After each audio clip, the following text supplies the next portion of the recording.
Welcome to the Tech Egg. Don't get scrambled. Enjoy the video. In this video, I will explain how to make cannoli shells.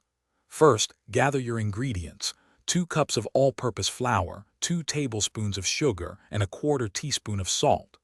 Combine these dry ingredients in a large bowl.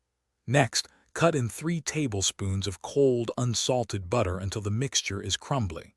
Then, add 1 large egg yolk and 1/4 cup of Marsala wine, mixing until a firm dough forms. Knead briefly and chill for at least 30 minutes.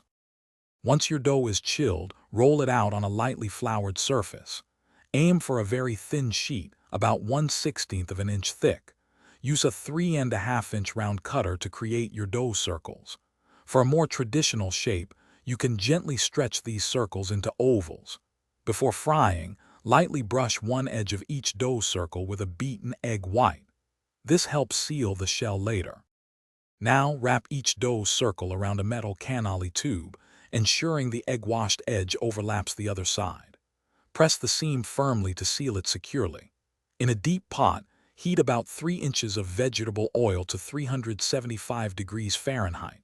Carefully lower 2 or 3 cannoli tubes into the hot oil. Fry them for about 1 to 2 minutes, or until they are beautifully golden brown and bubbly. Remove and drain. After frying, use tongs to carefully remove the hot cannoli shells from their metal tubes.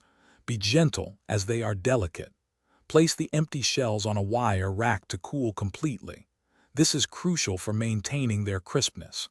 Once fully cooled, you can fill them with your preferred cannoli cream. For the freshest taste and texture, dust them with powdered sugar right before serving.